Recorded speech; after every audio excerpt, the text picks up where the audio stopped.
Okay, welcome everybody. Finally game week. I think everybody's more excited probably than I am at this point, but we are thrilled to be able to be heading down to Atlanta on Saturday to take place in a game that will be considered one of the top games in the country coming up here this weekend. So we're fired up about it. Our players are in a really good spot at this point. I think the overall health of our program, health of our team is as good as it's been. We got through 25 practices over the last 4 weeks and have been put ourselves in a position to where we feel really good about taking on a quality opponent in Alabama. Don't need to really say much about our opponent as far as what they've accomplished over the last few years. We're pretty excited to be able to be in this situation, to be able to play a game of this magnitude. Our guys are thrilled with the opportunity to be able to go down to Atlanta to be able to play in this game. Coach Saban's body of work speaks for itself. They've been playing at a very high level here for the last 6 years. I think he's lost 7 or 8 games over that span. So, they're an outfit that's tough to beat. Our guys understand that. And look forward to the opportunity to be able to get it on Saturday. Starting with their offense, a lot's been made about their quarterback spot. I think too much has been made about their quarterback spot.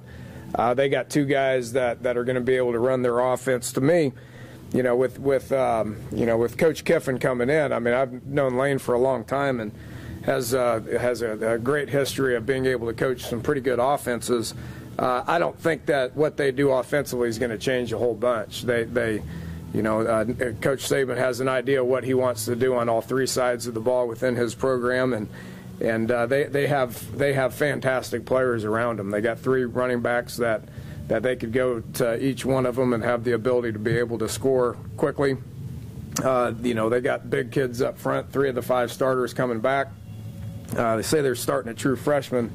And then I figured out he was the #1 player in the country, and he was there all spring, so I don't really consider him much of a true freshman. But, they got big people up front. They got an All-American tight end, 3 receivers that have played a lot of ball for them that can score. So there's a bunch of talent around the quarterback spot. And, they probably more than likely play both. They say they're going to play both, so I would anticipate that happening. And much like we're going to do with each one of our positions, whichever guy plays better, we're probably going to play that guy more. We're anticipating playing both, but I don't think that's going to change really what they're going to be doing on offense. Defensively, when you think of an Alabama team, when you think of Coach Saban, it's going to be defense. Kirby Smart's been their DC for a long time, been with Nick for a long time. They do a great job of recruiting top-notch talent. Big, fast, strong guys, some of the better players in the country each and every year. Lose guys to the NFL every year, and then they just replace them with guys that have been in the program, and those guys go to the NFL. So, they have 5, 6 starters coming back, and have, a good nucleus of guys that have played a lot of ball for them. Looking back on their tape from last year, you see about 20-some guys playing those snaps last year. So, they lost some real good ones to the NFL, but they got a lot of guys that are going to continue to get better and develop into the caliber of players that they're used to. Special teams has always been a huge emphasis for them. They're probably just the opposite of what we are from their specialists. They're replacing a punter, they're replacing a kicker. But they have one of the best return guys in the country coming back, and Christian Jones was an All-SEC, All-American punt and kick returner. Have more than him. DeAndre White's one of their receivers that has the ability to be able to score as well. So they have a great return game. I think the biggest question mark with them special teams-wise is the punter and the kicker, because they're replacing some good guys that they had last year. But the emphasis is going to be there. They've always been good. They got great depth. They got great talent to where they can put guys on special teams in order to be successful. So that's the way I view them. Like I said, it's going to be an exciting week for our fan base to be able to make the trip down to Atlanta. It's something that we've been looking forward to for a long time, not only within the building here, but as a fan base as well. And certainly going to do everything in our power to be able to put our best foot forward to be able to come out of there with a victory. So with that, we'll take some specific questions.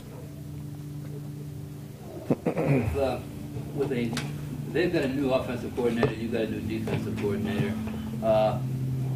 You spend most of your time on the offensive side of the ball.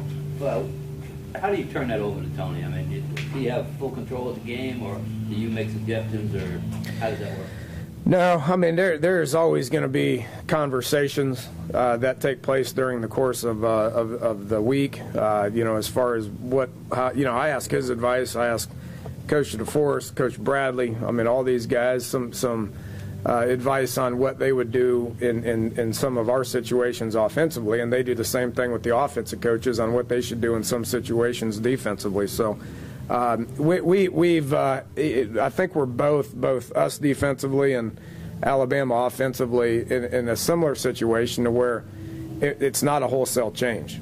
I mean, one of the reasons why I wanted Tony to take this over is because he was with Coach Patterson last year and he was with Coach Patterson 3 years ago in order to understand the defensive scheme because we didn't want to change it very much. I can assure you that when Coach Saban hired Coach Kiffin, it wasn't, I want you to change the entire thing.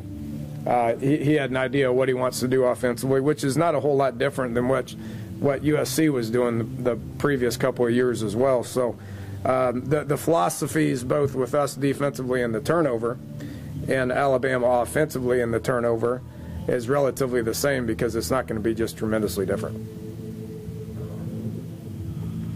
Schematically, if they do what they've done in the past, are they like anyone? They seem very old school, but are they like anyone in the Big 12? Oh, yeah. I mean, football is football. You can only put, you can put 7 on the line of scrimmage and 5 off the line of scrimmage, and usually one guy's taking a snap and all that. So, there's some similarities in what they do and what we try to do offensively. There's some drastic differences. As well. They're more of a pro-style offense. I mean, they have the ability to be able to spread you out with really good receivers, which you got to cover them, and lightens the box up, and they feel like they're in a good position to run it. They're going to run it. They're going to try to establish the run. I think regardless of what offense you're looking at, I mean, whether it's ours, whether it's Baylor's, whether it's Kansas State's, it's always the same. You're going to try to establish the run and then make the defense commit to a certain number of people in the box, and then you got one-on-one matchups you try to convert on. So, when it comes to that, I think there's some similarities with everybody. Which will be in the press box? Which ones will be on the field this year? And also, how many guys are you going to be traveling with? We can travel a little bit more. We're not restricted to 70 until the Texas Tech game, which I believe is game 6. Because next week's home game, Maryland, we're not restricted. Oklahoma is a home game here. Kansas is a home game here. So it's not till game 6 to where we're restricted to 70. This one, we're going to probably take about 80, I think is what the number is right now. So we're in good shape there. As far as coaching, offensively, we're the same as we've been. It won't change at all. As far as Shannon being upstairs, Chris Hannon is going to be talking to our to Coach Crook because he's the GA for the offensive line, and then defensively, Coach Mitchell will be up there. That's no difference, and then they're just talking about this morning, a combination of Coach Bradley and Coach Cogdale. I'm not quite sure which one they got ironed out at this point. So one of the D-line guys. Anthony Leonard will be upstairs because he's kind of the linebacker guy, and then Coach Mitchell from the back end on defense as well.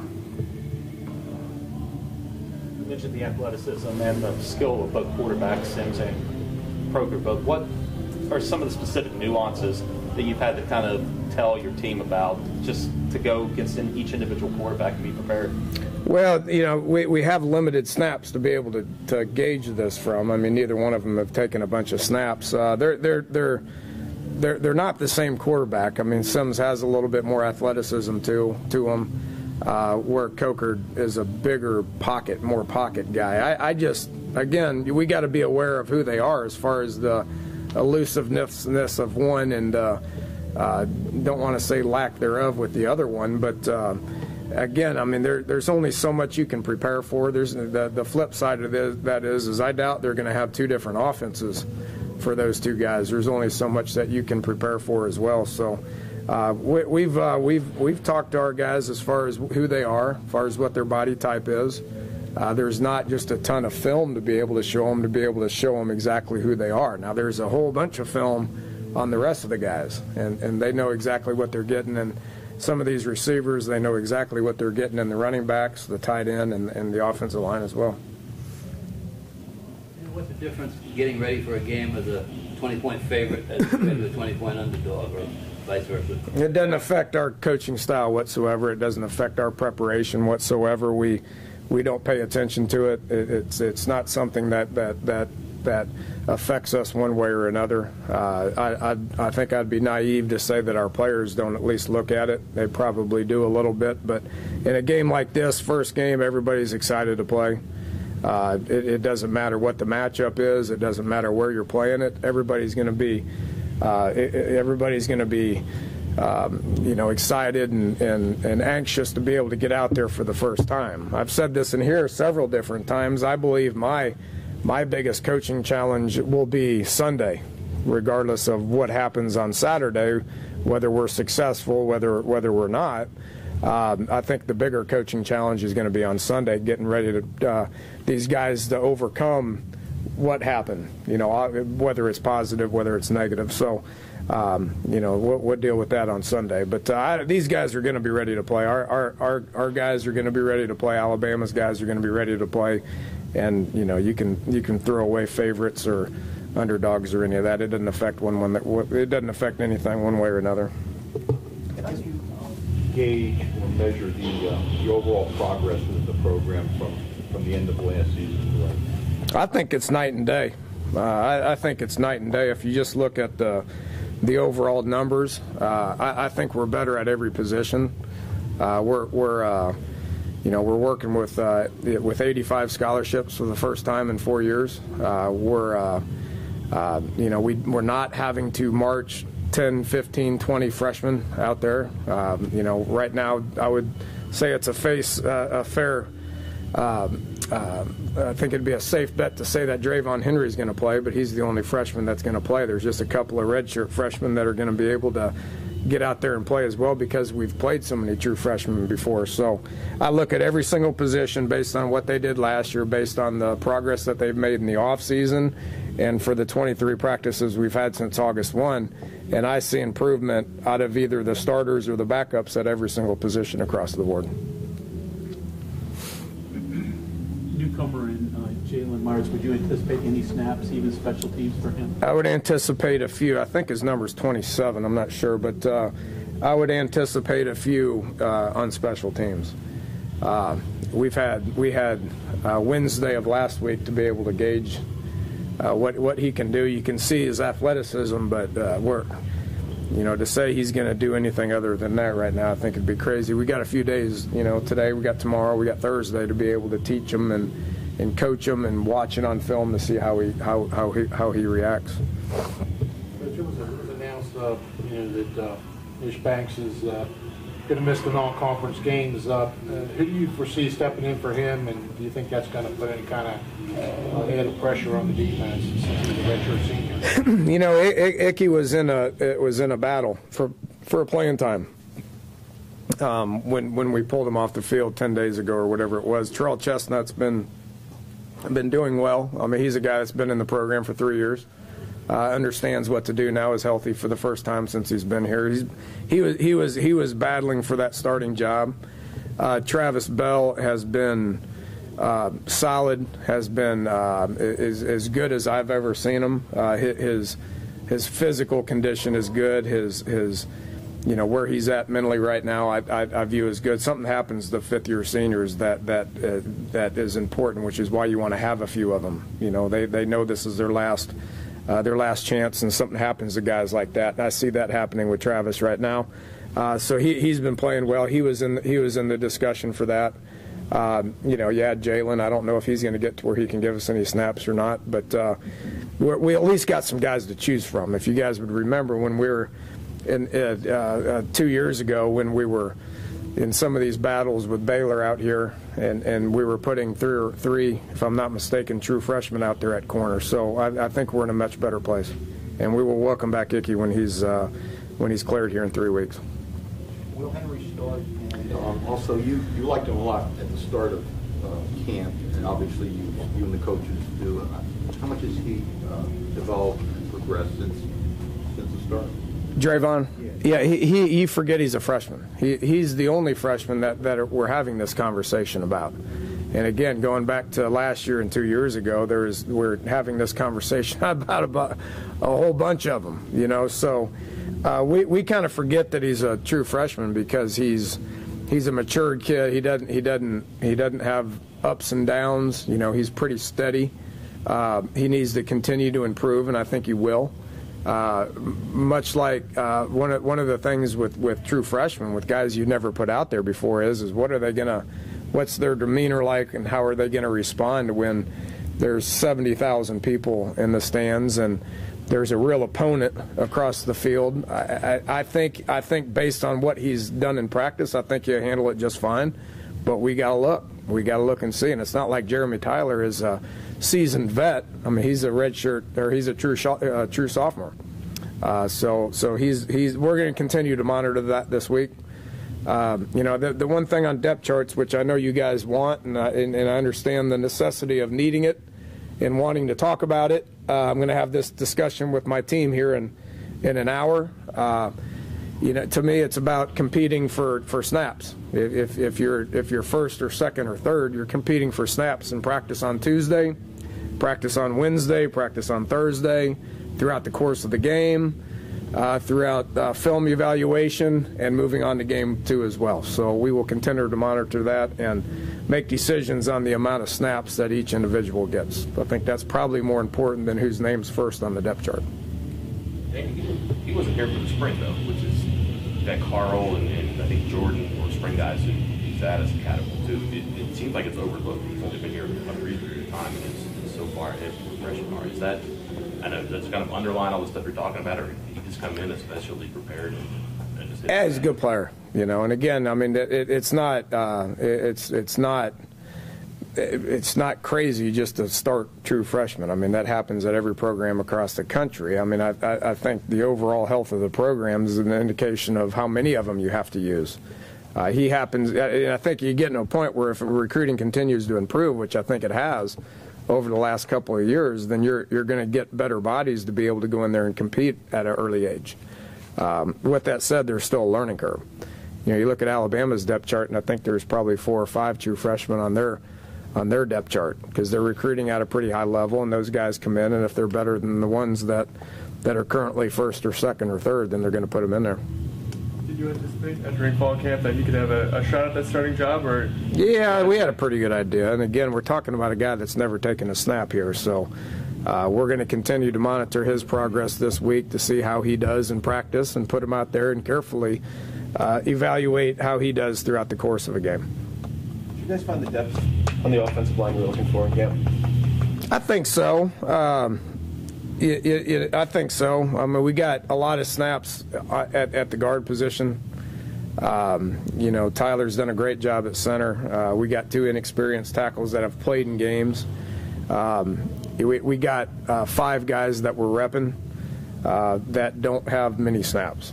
So, if we need to play those guys, then you got to put guys in the game for the first time at some point. Marcel and Grant are both redshirt freshmen, haven't played yet. Cleachio hadn't played much. Matteo hadn't played much. Stone hasn't played much.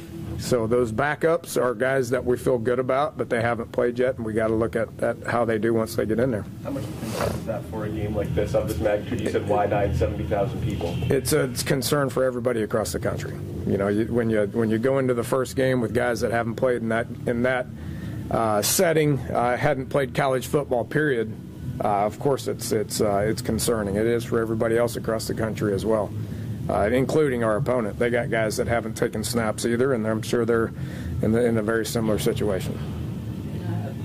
Have you put in a field goal return play? No, because that would just be ridiculous. I mean, why would anybody want to do that? And how important is tempo for you offensively? That seems like they haven't had trouble with it, I guess. But teams have been successful and really pushed them on that and reel off like 90 snaps. Yeah, I mean, it's everybody has to deal with tempo. We have to deal with tempo. I mean, they're going to have to deal with tempo. Everybody across the country is going to have to deal with offenses playing up tempo. That's the nature of college football. It's where everybody's going. People are making a big deal about it against Alabama. Nobody's making a big deal about Ole Miss going fast against Alabama, where they shut them out, or some of the other games that they played. Kentucky went fast against them and they shut them out.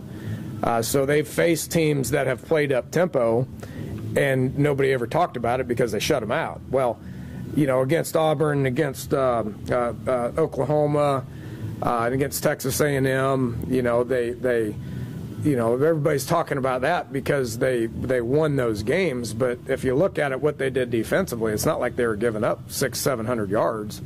They were still kind of holding their own. It's just when you're talking about a defense that last year gave up 260 yards, anybody with any kind of success is what you're going to talk about. So. It's something that's in our plan. I don't care who our opponent is. It's gonna be in our plan to be able to do that. And hopefully, over the last year, we've figured out a way to be able to do that better than we did it last year, because we were pretty subpar at it last year. Is it fair to say though that you don't want to be in a situation where you're incomplete pass, walk back the line of scrimmage, just line up slowly and methodically? The only thing worse than punting is punting quickly. So if we're not very good at it, then we probably shouldn't do it. And last year there was a lot of games that I went into those games with some reservations on how fast I wanted to punt. I think we're in a better place at this point.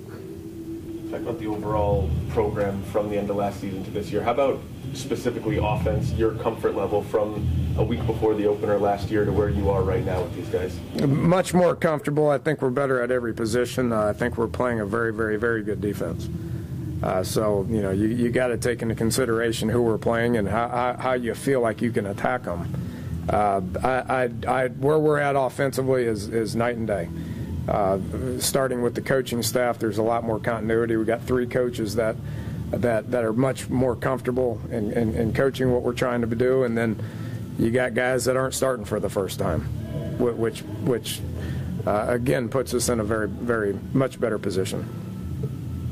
When you have a guy like Darryl Worley, do you want to match him up against Amari Cooper? Will you move him side to side, or we don't have many choices?